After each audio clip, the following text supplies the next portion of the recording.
Troisième séance numéro 24. Exercice de brevet. Première question. Calculer la longueur du côté CM. Donc le côté CM, c'est ici. Donc je vois ici que j'ai un triangle rectangle dont je connais la longueur de deux côtés. Et CM est l'hypoténuse. Donc de cette grande figure, je vais que me placer dans le triangle CHM. Et je vais appliquer le théorème de Pythagore. Donc je rédige dans le triangle CMH, il n'y a pas d'ordre, je vais appeler CMH ou CHM ou etc. Rectangle en H. S'il n'était pas rectangle, je ne pourrais pas appliquer le théorème de Pythagore. Donc virgule, d'après le théorème de Pythagore. D'après le théorème de Pythagore. Je cherche ici la longueur de l'hypoténuse. Donc je dois faire le carré de ce côté-là plus le carré de celui-là. Donc j'ai que le côté CM au carré est égal à CH carré, c'est-à-dire 8,5 au carré, plus 20,4 au carré. 8,5 au carré, ça fait 8,5 fois 8,5. Ça fait 72,25 mètres carrés. Et 20,4 au carré, c'est 20,4 fois 20,4, ça fait 416,16.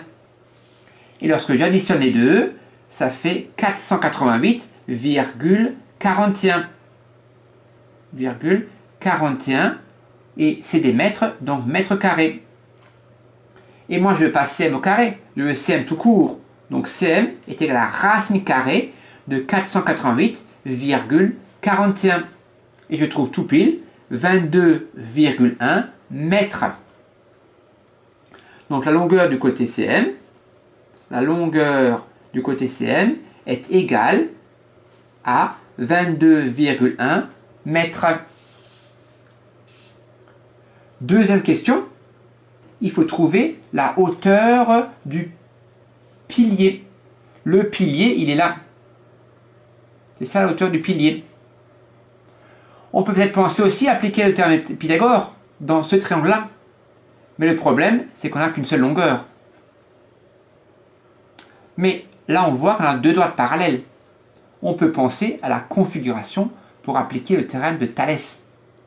J'enlève le cylindre, qui ne sert à rien, et on voit bien qu'on a une configuration. Donc là, j'enlève le cylindre pour me focaliser sur cette figure-là. Et je vois bien qu'on a deux droites parallèles. Et donc, on peut trouver la longueur qui manque grâce au théorème de Thalès. Donc, pourquoi je peux appliquer le théorème de Thalès? Car j'ai deux droites parallèles. Donc, je sais que les droites EF et MH sont parallèles. Pourquoi sont-elles parallèles? En fait, elles sont parallèles parce qu'elles sont perpendiculaires à une même droite. Et si deux droites sont perpendiculaires à une même droite, alors elles sont parallèles entre elles. Donc ça, je rédige rapidement. Donc je sais que EF et MH sont parallèles car elles sont perpendiculaires à une même droite. Donc première condition pour appliquer le théorème de Thalès. Et deuxième condition, j'ai que les droites ME et HF sont séquentes en C. Donc première condition, le parallélisme.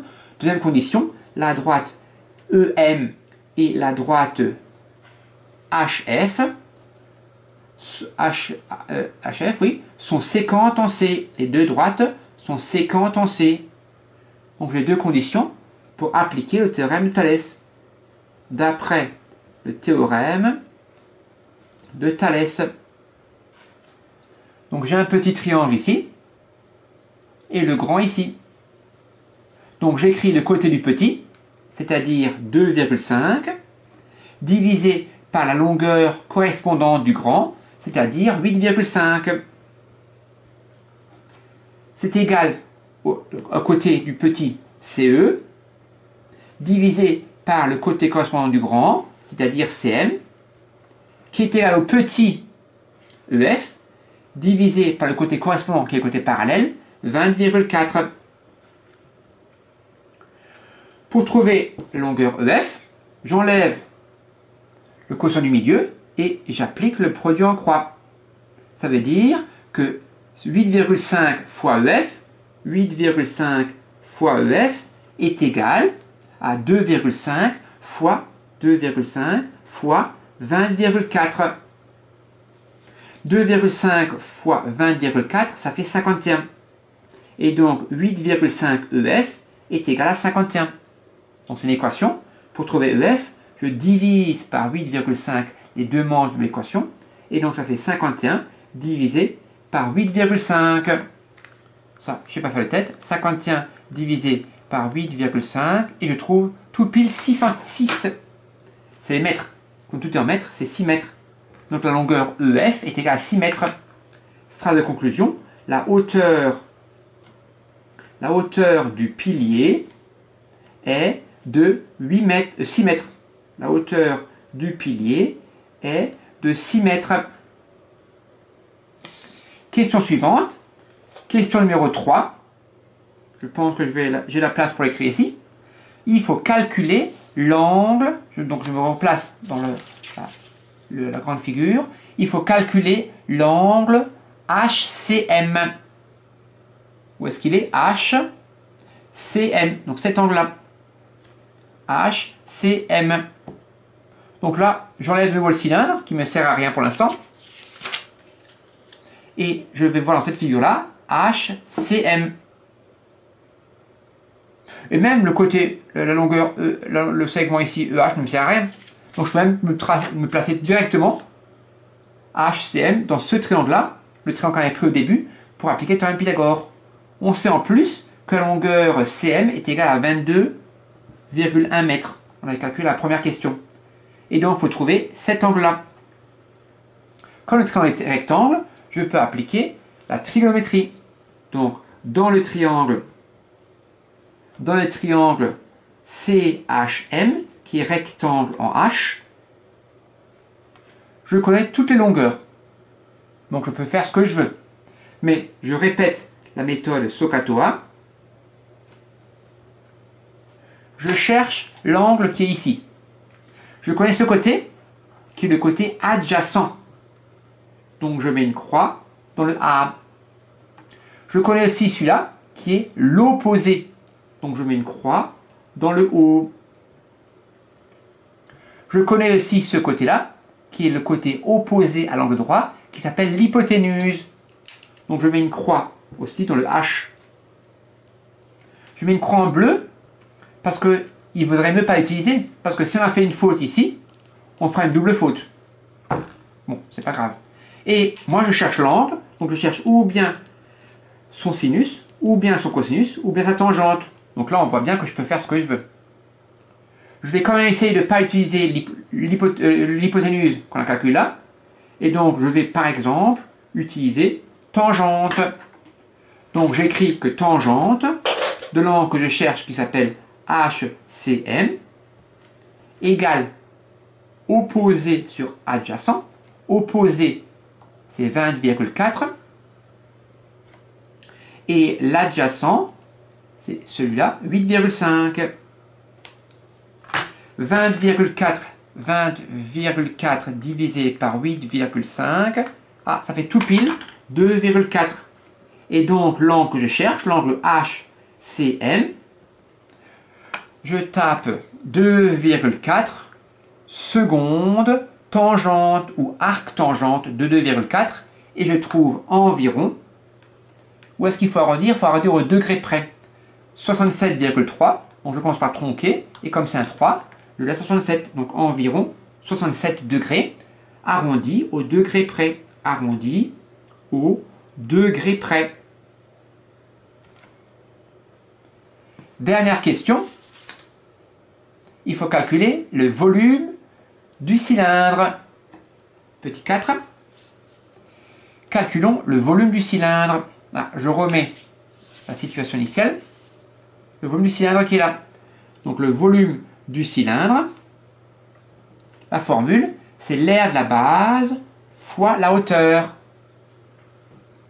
R la base qui est ici, fois la hauteur. La base c'est un disque, et donc l'aire d'un disque c'est pi fois le rayon carré.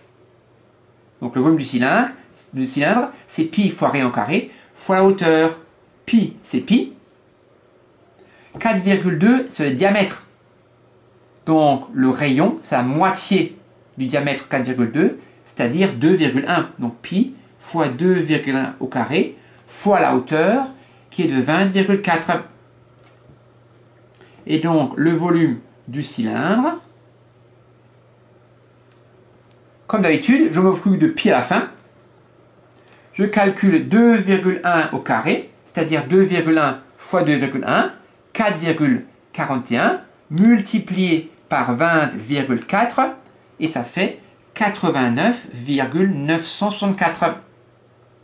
Et donc le volume du cylindre est égal à 89,964 fois pi, unité mètre cube. Je vais quand même faire le volume du cylindre, je vais le calculer à un ordre de grandeur, je fais multiplier par pi, je prends le pi de la calculatrice, et je trouve environ 282,63 mètres cubes, et là j'ai arrondi à 0,01 mètres cubes près. C'est pas ça la question. La question c'est, il faut savoir combien, la masse de blé qu'on peut mettre dans le silo.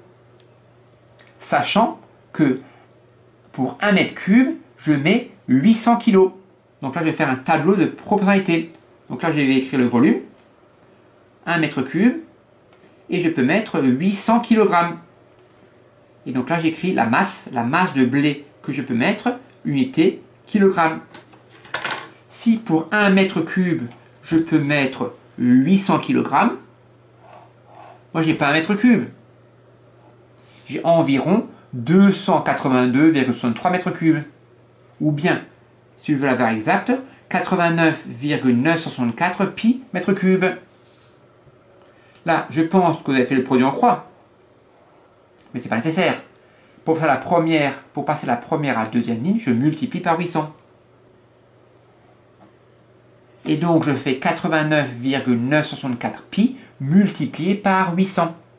Et donc, la masse de blé cherchée, la masse de blé que l'on cherche, c'est 89,964 multiplié par 800. Pi, pardon. Faut pas oublier le pi. Donc, ça fait 89,964 multiplié par 800. Et donc, ça fait exactement 71 971,2 pi. Bon, là, je remplace quand même pi par sa valeur de la calculatrice pour trouver un ordre de grandeur. Je multiplie par pi de la calculatrice et je trouve environ, donc ça c'est la masse de blé, je trouve environ 226,104,1932. Pour bien lire ce nombre, je fais le paquet des 3 et donc c'est 226 104,1932 quelle unité? Kilogrammes. Et nous, on veut ça en tonnes. Il faut savoir qu'une tonne, c'est 1000 kilos. Et donc, ici ça compte de kilogrammes, et ici, ça compte des tonnes. C'est kilogrammes, rien, quintal, tonne. Et donc, la masse de blé, j'ai plus beaucoup de place, je suis désolé. Et donc, la masse de blé, c'est à peu près 226,104, arrondi au millième près, dixième, centième, millième, ou millième de tonne près, c'est-à-dire au kilogramme près. Et nous, il faut l'arrondir où? Il faut l'arrondir à tonne près. Et donc la masse de blé, je fais la phrase de conclusion, la masse de blé est d'environ 226 tonnes. Et là, j'ai arrondi à la tonne près. Arrondi à la tonne près. Ah, désolé, j'ai un petit peu écrit serré. C'est pour que tout tienne sur la même page. Voilà. Merci.